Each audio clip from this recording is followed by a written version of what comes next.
राणा साहब, बहुत बहुत शुक्रिया वक्त देने के लिए। आज नवाज शरीफ साहब की ज़ेर सदारत आपकी पार्टी का इजलास था और वहां पे उन्होंने कहा कि सियासी मुखालफत को दुश्मनी में नहीं बदलना चाहिए। उम्मीद नहीं थी कि पीपल्स पार्टी की तरफ से शिकायत का मौका मिलेगा। तो ये बयान तो इनका पीपल्स पार्टी से मुतल्लिक था।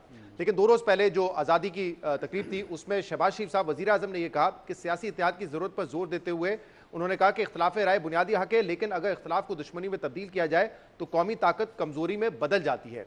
तो ये पैगाम भी सिर्फ पीपल्स पार्टी के लिए है या पाकिस्तान तरीके इंसाफ से भी सियासी इत्तेहाद की बात हो रही है? यानी सियासी इत्तेहाद से कि इख्तिलाफ राय हो लेकिन दुश्मनी ना हो, क्योंकि उन्होंने तो 27 सितंबर की लॉन्ग मार्च की कॉल दे दी है और वो कह रहे हैं कि हम मार्च करेंगे क्योंकि हमारे मुतालबात पूरे नहीं हो रहे। देखिए, जब बात होती है तो उसमें तमाम सियासी जमातें जो हैं वो शामिल होती हैं और एक पॉलिटिकल लीडर जो है या एक सियासी जमात जो है वो दूसरे पॉलिटिकल लीडर्स को या पॉलिटिकल पार्टीज़ को ही पैगाम या उन्हीं से मतलब जो है वो बात हो रही होती है। उसमें पीपल्स पार्टी समेत बाकी जमातें भी शामिल हैं। जब मियां नवाज शरीफ साहब ने आज बात की है या प्राइम मिनिस्टर साहब ने एक दिन पहले बात की थी। जहाँ तक तहरीक इंसाफ की बात है या पीटीआई की बात है, उसमें मामला ये है कि पीटीआई के ऊपर जो 9 मई का इल्ज़ाम है उस हवाले से उसकी जो एक्टिविटीज़ हैं वो उसे एक सियासी जमात के तौर पे जो उन्हें प्रोटेस्ट के हवाले से या एक पॉलिटिकल नैरेटिव बयान करने के हवाले से जो पॉलिटिकल पार्टीज़ को जो आइन या कानून जो सहूलत देता है, मेरा ख्याल है कि उन्हें ये सहूलत हासिल नहीं है। यही फ़र्क है पीटीआई में और दूसरी पॉलिटिकल पार्टीज़ में, क्योंकि पीटीआई के ऊपर जो 9 मई का इल्ज़ाम है वो उन्होंने जो है वो बराह रास्त पाकिस्तान के एक दिफाई अदारे के ऊपर वो हमलावर हुई और उन्होंने उनके ऊपर ये इल्ज़ाम भी है कि उन्होंने उस अदारे के अंदर म्यूटिनी की जो है वो कोशिश की। तो फिर उसी तर्ज़ पे उनके साथ जो है वो मामला किया गया। तो जब उन मामलात को देख के बात ये की जाती है कि जी पॉलिटिकल पार्टीज़ के साथ ये सलूक नहीं होना चाहिए या पॉलिटिकली जो है वो इस तरह से रवैया नहीं होना चाहिए, तो भाई उन्होंने कोई पॉलिटिकल रवैया तो अपनाया नहीं, उन्होंने पॉलिटिकल पार्टीज़ वाला एहतजाज या काम तो किया नहीं।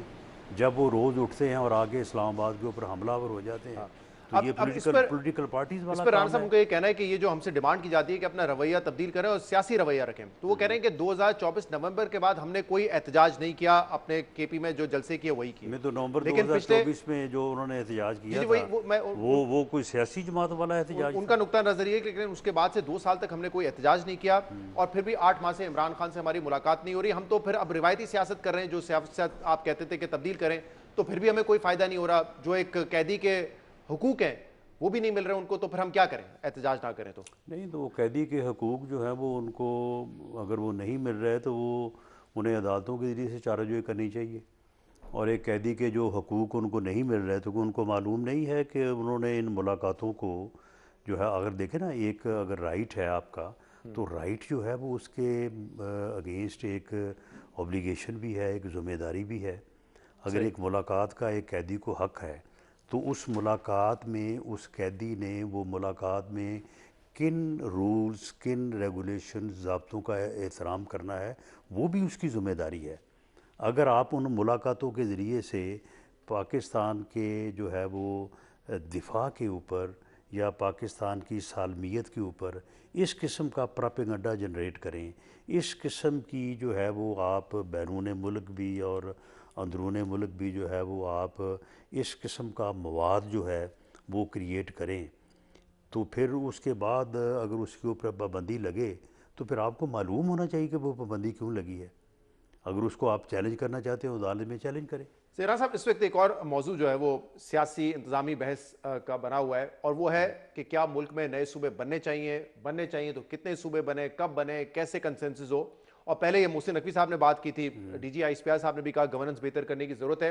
हमारी भी कुछ बाखबर मुतल्लिका जराए से बात हुई और वो समझते हैं कि क्योंकि अब ये एक पब्लिक डिस्कशन में जा चुका है सूबों वाला मामला और पब्लिक का इसमें कीन इंटरेस्ट है, वो समझते हैं कि ये एक पॉपुलर व्यू है और जब लोगों की विल हो कि सूबे बनने चाहिए तो फिर सियासी जमातें कितनी देर तक उसको रेजिस्ट कर पाएंगी।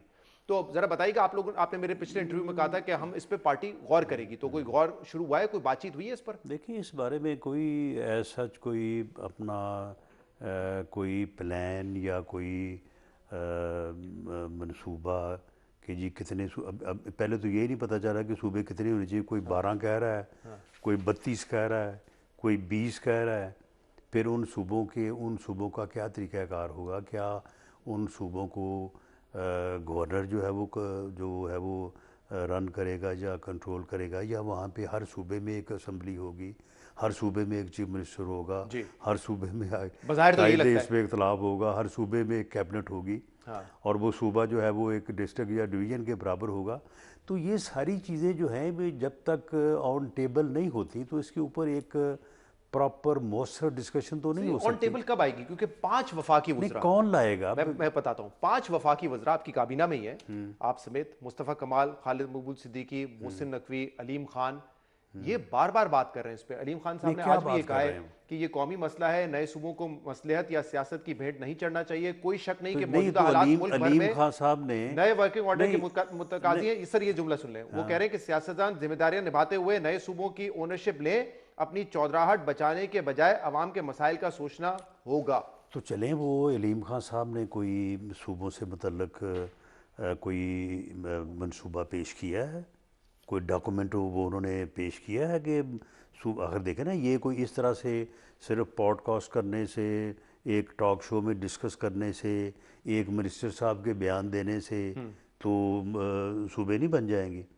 आखिर कोई इन ब्लैक एंड वाइट कोई प्रोजेक्ट, कोई मंसूबा, कोई डॉक्यूमेंट रखेंगे ना सामने, उसके ऊपर फिर डिबेट होगी, उसके ऊपर पॉलिटिकल पार्टीज अपना पॉइंट ऑफ व्यू जो है वो मतलब करेंगी कि जी ये हो सकता है, ये नहीं हो सकता, या इसमें ये मुश्किलात आएंगी, या इससे वाकई आसानी पैदा होगी, वाकई लोगों के मसाइल जो है वो हल होंगे। ये चीज़ें तो तब आएंगी। सवाल मैं ये पूछा, अब ये जिन आपने वज़रा की बात की है, इन वज़रात के बयान के अलावा कोई उन्होंने कोई डॉक्यूमेंट, कोई उन्होंने कोई सर 5 वफाकी वज़रा अपने तौर पे तो नहीं बात कर रहे होंगे, जाहिर सी बात है ये सोच कहीं पाई जाती है और इसीलिए ये वज़रा बात कर रहे हैं जो आपके इत्तेहादी हैं। नहीं, वो बात ये है कि अगर सोच पाई जाती हो तो वो बताएं कहाँ सोच पाई जाती है। मैं ये पूछूं, ये टीवी पे बयान देते हैं, काबीना में कोई डिस्कशन नहीं हुई? जब मोहसिन नकवी साहब ने बयान दिया, वज़ीर आज़म की उनसे मुलाकात हुई, तो कोई डिस्कशन नहीं होती इस पे कि आपस में? देखिए, एक जमहूरी मुआशरे में हर एक मिनिस्टर तो खैर एक बड़ी ज़िम्मेदार और बड़ी एक यानी सीनियर पोजीशन है जी। कोई आदमी भी अपने तौर पे कह सकता है कि जी मेरे ख्याल में मुल्क में जो है वो ऐसे होना चाहिए, ये तरीक़ाकार इख्तियार होना चाहिए, इस तरह से जो है वो सारे लोग तजवीज़ दे रहे हैं। हाँ, अलीम खान ने कहा है कि हर सूबे में 4 यूनिट बनाए, मुस्तफ़ा कमाल कह रहे हैं रेफरेंडम करवाएं। मुस्तफ़ा कमाल उनका मामला तो सिर्फ है कराची की हद तक, नहीं वो है हद तक है, लेकिन यानी उनका तो कराची की हद तक है। वो कभी कहते हैं कि कराची को वफाक के जो है वो देखे ना, मुस्तफ़ा या MQM वो एक सॉलिड या एक जो है वो प्लान पेश करते हैं। वो क्या फरमाते हैं? वो कहते हैं कि जी कराची को वफाक का हिस्सा बना दिया जाए। चलें, एक बात होगी, इसके ऊपर डिबेट हो सकती है कि वफाक का हिस्सा बनने से क्या कोई बेहतरी आएगी या नहीं बेहतरी आ सकती, या क्यों बनाया जाए, क्यों ना बनाया जाए। या वो कहते हैं कि कराची को सिंध से अलग कर दिया जाए, उसके ऊपर भी फिर